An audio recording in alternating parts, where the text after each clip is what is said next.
Conzo, how hard is Kentucky to deal with when they're shooting the way they shot tonight? I mean, they're a talented team. They shot the ball well. I think more than the shooting, just their ability, especially with PJ and Vanderbilt, the way they rebound the basketball, keep balls alive. For those of the young guys, they're relentless rebounds. So I think that was probably the biggest key because they give opportunities, they keep the ball moving, and both of those guys attack that glass very aggressively. Coach, was that the biggest difference in the Kentucky you played tonight versus the team you played at Missouri earlier? No, I thought they rebounded well. I think they won. They're at home. You got good energy. I mean, in most cases, you play at a different level when you're a home team. So I thought they did a good job with all of that. And then they made shots. When you make shots, it looks differently. And they played well as a team. Kevin, after that game against Ole Miss, you said you didn't feel like y'all's defensive communication was where it needed to be. What did you think of that tonight?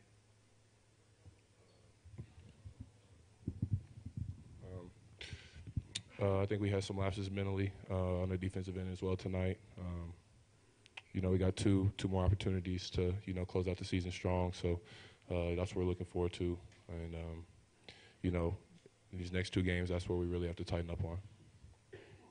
Kevin, was it something you guys were doing defensively that allowed Kentucky to, shoot so well? Because, the first time, obviously, you held them 10%, or were they just kind of on fire tonight? I thought they really set the tone of the game, honestly.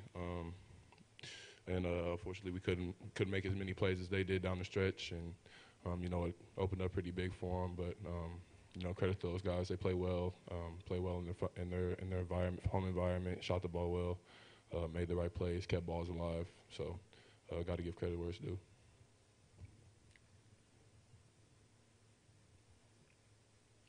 Conzo, it seemed like Jonte really struggled, especially in the first half. Was there anything Kentucky did specifically that forced him to struggle? I just think, again, they're big, set a tone, and they played hard. They played aggressively. They used their athleticism to make him make plays, and that was it. And they made him defend. They made him play on offense. They made him work on offense. They made him work to block them out. So just a lot of different things with their energy and their movement. And again, PJ and Jared sticks out in my mind just with their movement, their relentless effort. So again, I thought both of those guys played great games.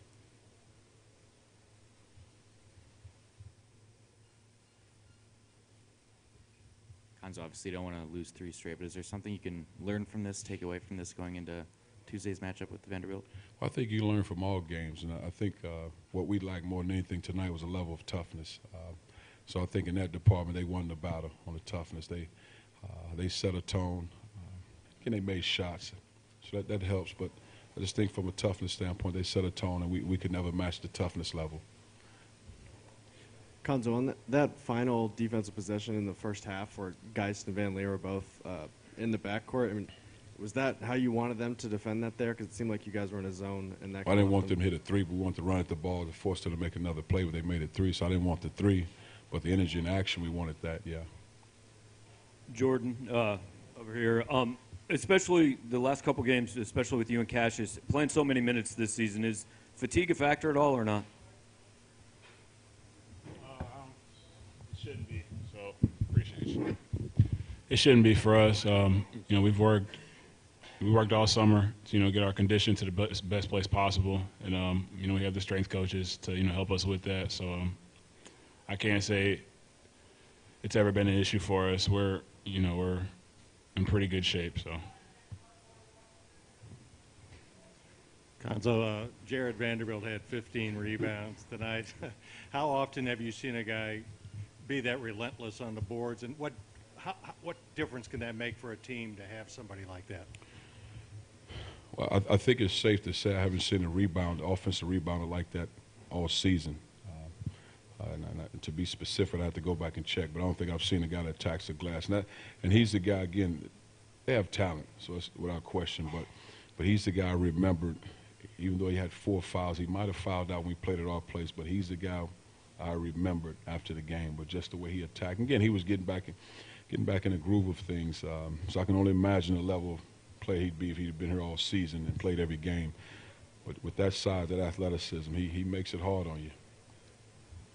Jordan, over here. You guys have been up and down this year. Obviously, you've come back from losing streaks before this season. I guess from your point of view, what do you guys need to do to turn this around with these final few games left in them? I think it's pretty clear. We got to pick our stuff. We got to pick our stuff back up defensively. Gave up 88 points tonight. Gave up 90 points our last game. So we got to pick things up defensively and get back to how we normally defend. And that starts with the captains of the team, myself, KP, Cash. So we'll get back to work and we'll prepare for Vanderbilt. Konzo,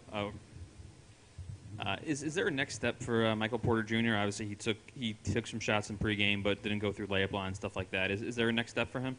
I think practice because he was a part of one practice, and we're only going about 45 minutes, so and we're not doing a lot from a contact standpoint. And then he was a part of shoot around today, and he was in the layup lines.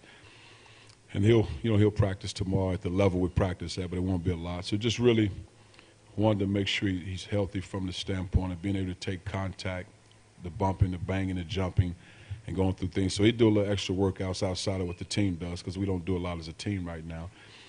And then we'll just kind of go from there. But I don't have a timeline. The most important thing is he's healthy and he's able to play in games. I think in his case he wants to play, and I think that's a good thing about it. But we just have to make sure that he's ready to go from my standpoint, the doctor, the trainer, and watching him through practice and live game. Got to try to put him in some live game situations. Thanks, everybody. Thank you.